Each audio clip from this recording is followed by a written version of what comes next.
നമസ്കാരം പ്രിയപ്പെട്ട മലയാളികളെ. കേരളത്തിൽ ഇനിയൊരു ഭയമുണ്ടാകും. ഭയപ്പെടുത്തുന്ന ചോദ്യമാണ്, പക്ഷേ ഓരോ മലയാളിയും സ്വയം ചോദിക്കുന്ന ചോദ്യമാണ്. ഉത്തരം നമുക്ക് എല്ലാവർക്കും അറിയാം, പക്ഷെ പുറത്തു പറയാൻ ഭയമാണ്. കാരണം എന്റെ വായിൽ നിന്ന് ഇനിയൊരു പ്രളയം ഉണ്ടാകും എന്ന് പറഞ്ഞ് ആരെങ്കിലും കേട്ടിട്ട് അങ്ങനെ സംഭവിച്ചാൽ അവരുടെ ശാപം എന്നിൽ വന്ന് പതിക്കുമോ എന്നുള്ള ഭയം. കേരളത്തിൽ കൂടുതലും മഴയുണ്ടാകുന്നത് അറബിക്കടലിലെ നീരാത്ത മേഘങ്ങളാകുമ്പോഴാണ്. സ്കൂളിൽ വെച്ച് മഴയുടെ സൈക്കിൾ നാം പഠിച്ചത് ഓർമ്മയുണ്ട്. അന്തരീക്ഷത്തിലെയും ജലോപരിതലത്തിലെയും ഊഷ്മാവ് ഏകദേശം 25 ഡിഗ്രി സെന്റിഗ്രേഡിൽ എത്തുമ്പോഴാണ് ജലം നീരാവി പുറപ്പെടുവിക്കുന്നത്. കാറ്റും അന്തരീക്ഷ മർദ്ദവും ഇതിന് അനുകൂലമായ ഘടകങ്ങളാണ്. 1982 മുതൽ 2011 വരെയുള്ള 23 വർഷ കാലയളവിൽ അറബിക്കടലിൽ ഉണ്ടായ ഊഷ്മാവ് വർധന 0.6 ഡിഗ്രിയാണ്. 2011 മുതൽ 2019 വരെയുള്ള 9 വർഷത്തിനിടയിലുണ്ടായ ഊഷ്മാവ് വർധന 0.4 ഡിഗ്രി. ഇപ്പോൾ തന്നെ കേരളത്തിന്റെ തീരക്കടലിലും ഉൾക്കടലിലും ഊഷ്മാവ് ഏകദേശം 28-29 ഇടയ്ക്കാണ്. ഭൂമധ്യരേഖയുടെ വടക്കുള്ള ഇന്ത്യൻ മഹാസമുദ്രത്തിലും അറബിക്കടലിലും ഊഷ്മാവ് 30 ഡിഗ്രിയിൽ എത്തിക്കഴിഞ്ഞു. ബംഗാൾ ഉൾക്കടലിലെ ഭൂരിഭാഗം ഇപ്പോൾ 29 ഡിഗ്രി സെന്റിഗ്രേഡിലാണ്. ആഗോള താപനില നാം അനുദിനം കൂട്ടിക്കൊണ്ടിരിക്കുകയാണ്. ആയതിനാൽ ഇനി അങ്ങോട്ട് കേരളത്തിൽ മഴ കൂടാനേ സാധ്യതയുണ്ട്. കഴിഞ്ഞ 2 വർഷത്തിനിടയിൽ അറബിക്കടലിൽ ഉണ്ടായ ചുഴലികളായ ഓഖിയും ലുബാനും വായുവും കേരളത്തിൽ തൊട്ടുതൊട്ടിൽ എന്ന മട്ടിൽ പടിഞ്ഞാറോട്ട് കടന്നുപോയത് ഭൂമിയുടെ കൊറിയോലിസിസ് ശക്തി ഒന്നുകൊണ്ട് മാത്രമാണ്.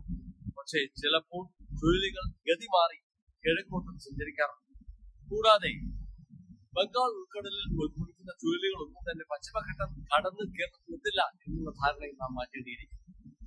2000 കഴിഞ്ഞുള്ള പതിറ്റാണ്ടിലുണ്ടായ ചുഴലികളെക്കാൾ 3 മടങ്ങ് കൂടുതലാണ് 2010 കഴിഞ്ഞുള്ള ഈ പതിറ്റാണ്ടിൽ അറബിക്കടലിലും ബംഗാൾ ഉൾക്കടലിലും ഉണ്ടായിരുന്നു. ഓരോ വർഷവും ചുഴലിയുടെ ശക്തി കൂടിക്കൊണ്ടുവരികയാണ്. ഞാൻ ഈ പറഞ്ഞതെല്ലാം ശാസ്ത്രീയമായ രേഖകൾ പരിശോധിച്ചതിന് ശേഷമാണ് നിങ്ങളുടെ മുന്നിൽ അവതരിപ്പിക്കുന്നത്. ആയതിനാൽ ഇനി അങ്ങോട്ട് പ്രളയവും പേമാരിയും കൊടുങ്കാറ്റും നൂറ്റാണ്ടിലോ പതിറ്റാണ്ടിലോ ഒരിക്കൽ മാത്രം ഉണ്ടാകുന്ന പ്രതിഭാസമാണെന്നുള്ള ധാരണ നാം മാറ്റിയേ മതിയാകും. ഇന്ത്യക്കാരുടെ ഒരു പ്രശ്നമുണ്ട്.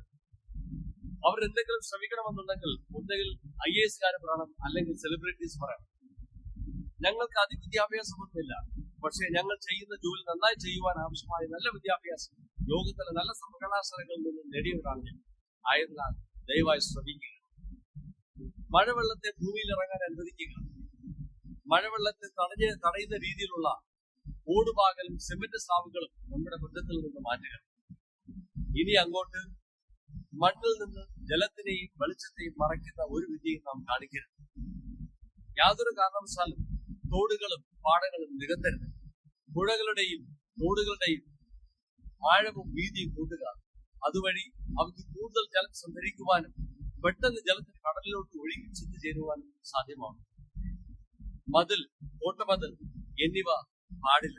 അതിനു പകരം ചെടികളും മരങ്ങളും ഉപയോഗിച്ചുള്ള വേലിക്കെട്ടുകളാണ്.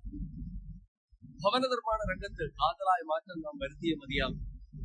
പരന്ന വീടുകൾ പാടില്ല, ആവശ്യത്തിന് ഉയരങ്ങളിലേക്കാകാം. വലിയ വീട് നിർമ്മാണം വലിയ നികുതി ചുമത്തി നിരുത്സാഹപ്പെടുത്തുക. പ്രീ ഫാബ്രിക്കേറ്റഡ് ഭവന നിർമ്മാണ രംഗത്തേക്ക് നാം മാറിയേ മതിയാകും. മേൽത്തരം സിമന്റും ഫൈബറും ഉപയോഗിച്ചുള്ള പാളികളാണ്. ഉരുക്ക് ഫ്രെയിമും കൂടിയായാൽ ആജീവനാന്തം നിലനിൽക്കും.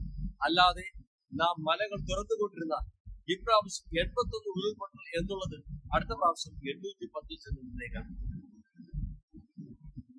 അവസാനമായി കടലിനോട് കളിക്കരുത്. കടൽക്കര മുഴുവൻ കടൽ ഭിത്തി കെട്ടി കടലിനെ തടുക്കാം എന്നുള്ള വ്യാമോഹം ഇനി വേണ്ട. തീരത്ത് നിന്ന് 50-100 മീറ്റർ മാറിയേ ഇനി അങ്ങോട്ട് നിർമ്മാണങ്ങൾ പാടുള്ളൂ. ഓരോ വർഷവും ശരാശരി കേരളത്തിന് 2 മീറ്റർ തീരനഷ്ടം സംഭവിച്ചുകൊണ്ടിരിക്കുകയാണ്.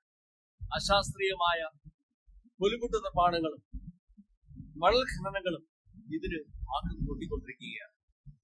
വിഴിഞ്ഞം തുറമുഖ പദ്ധതി കേരളത്തിന് നന്മയുടെ ഒരു കണിക പോലും നൽകില്ല.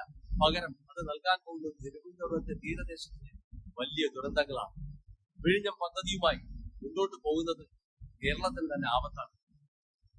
ആലപ്പാടിലെ കരിമണൽ ഖനനം ചിലപ്പോൾ നമുക്ക് നക്കാപ്പിച്ച് നൽകിയേക്കാം, പക്ഷെ നാം ഒരു വലിയ ദുരന്തം ഇരന്ന് വാങ്ങുകയാണ്.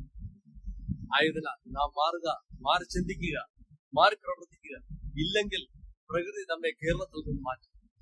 I know there won't be much viewers for this video this time around as the threat of floods are over in Kerala. But I may be forced to repost this video after the floods again, maybe within the next year or maybe after 5 years. I'm Captain Nobul Pereira signing off on the 1st September 2019. Thank you for watching.